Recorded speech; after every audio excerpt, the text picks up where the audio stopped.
বঙ্গোপসাগর 474 প্রজাতির মাছের ভান্ডার, সেখানেই সামগ্রিক জেলের জালে মিলছে না কাঙ্ক্ষিত রূপালী ইলিশ।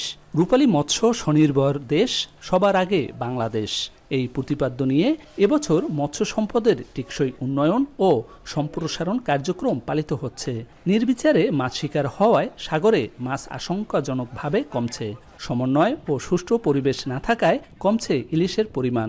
এতে লোকসানের কবলে পড়ে জেলে, ব্যবসায়ী ও ট্রলার মালিকরা পেশায় টিকে থাকতে চেষ্টা করছেন। সাগরের স্রোত নাই, মাছ আসতে পারে না এবং সাগরের উপকূল এলাকায় সব দূষিত পানি। মাছটা পাইতেছি না শুধু ট্রলিং এর কারণে। ট্রলিং যে টানে একটার পিছে একটা মাছ যে গভীর পানির দিয়ে কিনারে আসবে, ওই সার্টিফিকেট পায় না। সরকার আমাকে ঋণ দিব, আমরা বুঝি দিব, আবার আমাকে তো নিয়ে যাইব যে সময় আমরা তো দিতে পারবো না। নমস্কার, তো এগুলো সীমে ছাড়া জায়গা জমি বেশি দিতে এসেছি, এগুলো ওভার লস।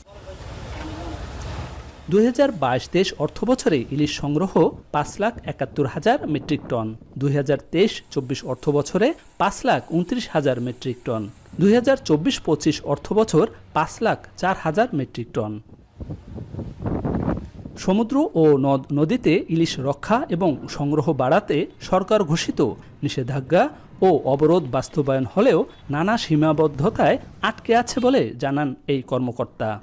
গাড়ি, নৌযান, সমুদ্রে পেট্রোলিং করার মতো আধুনিক যে নৌযান, সেটা, সেই সাথে অর্থ, এইগুলো যদি আমাদেরকে প্রদান করা হয়, আমরা এই অঞ্চলের যে মৎস্য সম্পদ বা জীববৈচিত্র্য ধ্বংসের যে কারণগুলো আছে সেগুলোকে নিবৃত করে মাছের উৎপাদনটাকে আমরা বাড়াতে পারবো। জলবায়ু পরিবর্তন, সমুদ্র ও নদ নদীর নাব্যতা, মাছ শিকার পদ্ধতি, সমুদ্রের তলদেশের পরিবেশ এবং ইলিশ প্রজনন পার্থক্যের কারণে ইলিশের আকারে বৈচিত্র্যতা এসেছে। ইলিশ রক্ষায় সরকারের গবেষণা পরিচালনা ও নির্বিচারে মাছ শিকার রোধে কঠোর হওয়া জরুরি বলে মনে করছেন বিশেষজ্ঞরা। যদি আমরা এক নম্বরে ক্ষতিকর বলি, সেটা হচ্ছে ট্রলিং জাহাজ, যেটাকে আমরা এখন বাংলা ট্রলিং বলি।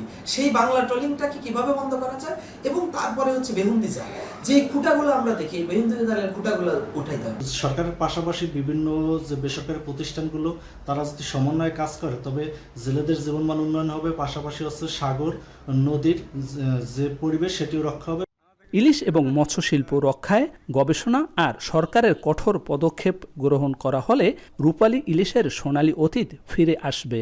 পাশাপাশি সরকারের সমুদ্র কেন্দ্রিক ব্লু ইকোনমি সক্ষমতা অর্জন গতিশীল হবে বলে মনে করছেন সংশ্লিষ্টরা। জসিম পারভেজ, এখন পটুয়াখালী।